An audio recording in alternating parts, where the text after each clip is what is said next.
Bonjour les amis, dans cette nouvelle vidéo je vais vous parler des alarmes incluses dans R2GSCOM. Alors ces alarmes sont de trois types. Elles peuvent être euh, posées pour prévenir d'un rendez-vous imminent, ou bien de la fin du contrat d'un salarié, ou de la fin de la prise en charge d'un client ou d'un salarié également. Nous avons cependant ici dans les paramètres, un paramètre qui conditionne l'apparition de ces alarmes simplement en posant ici oui ou non, nous aurons l'affichage des alarmes concernant tous les utilisateurs de R2GSCOM, selon qu'on est super utilisateur, pardon, ou bien si on met le paramètre ici non, nous n'aurons que les alarmes posées par l'utilisateur en cours, ici RIC.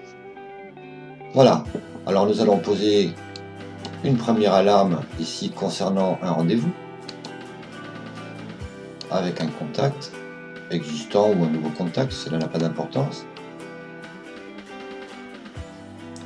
Alors nous allons ici poser ce rendez-vous avec monsieur Jean Bianchi en date d'aujourd'hui. Disons que ce sera pour la fin de la matinée.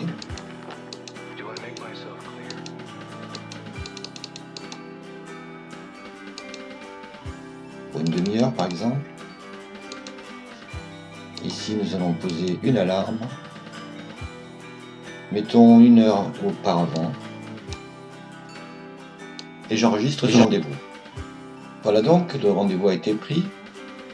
Il s'inscrit donc ici dans la liste des rendez-vous. Ici. Et normalement, l'alarme, au bout de quelques secondes, devrait apparaître.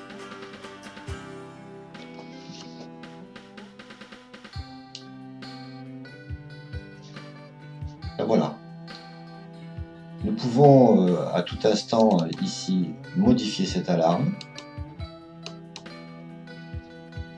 Ici dans ces dates, lui rajouter un compte rendu audio éventuellement, ou un enregistrement de séance. Et supprimer cette alarme ici, qui sera donc marquée comme terminée et honorée, et l'alarme concernant le rendez-vous sera supprimée.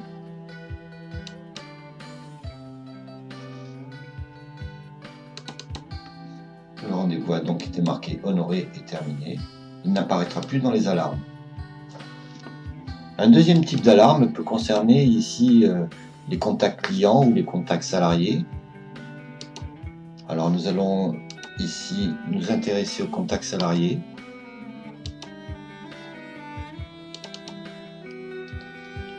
Donc ces contacts salariés peuvent être pris en charge par un organisme ici. Et donc un contrat de prise en charge comporte bien sûr une date de fin, sur laquelle nous avons mis ici une alarme. Donc un mois avant le 30/09/18, cette alarme devrait apparaître. Et concernant la fin du contrat, le 30/09/18, une semaine auparavant, nous avons également une alarme concernant le contrat de travail qui peut être posée. De la même manière donc, au bout de quelques secondes, cette alarme apparaîtra. La voilà. Ce formulaire concernant les alarmes peut être mis en icône ici et nous permettre éventuellement de continuer de travailler. Voilà. Donc cette alarme concerne ici la prise en charge. Voyons donc bien que la date d'alarme un mois avant la fin de contrat, ici le 30/09, c'est-à-dire 30 jours auparavant, le 1er septembre 2018, donc cette alarme est apparue. Elle est toujours derrière. Et il nous est donc possible ici éventuellement de la régénérer ou bien de la supprimer.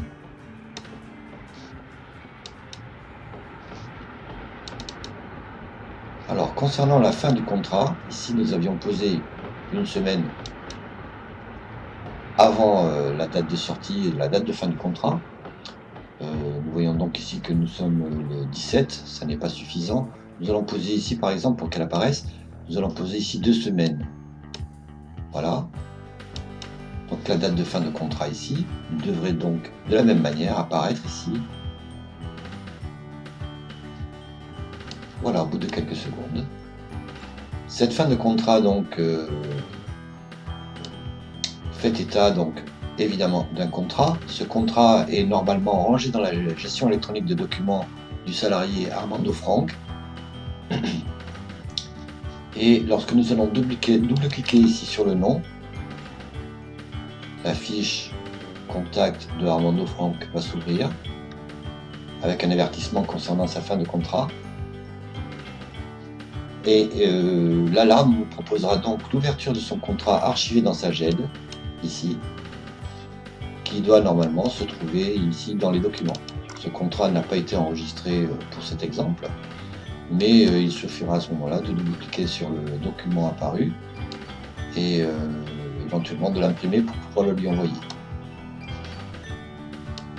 Voilà, nous avons donc fait ici le tour des alarmes. Voilà, l'alarme ici est supprimée. Sachant ici que dans les paramètres divers, nous faisions apparaître ici toutes les alarmes, qu'elles soient d'un utilisateur ou d'un autre, puisque nous avions posé ici ce paramètre sur SuperUser. Notre compte rendu concernant les alarmes R2GESCOM est maintenant terminé, et je vous dis donc à bientôt pour une autre vidéo.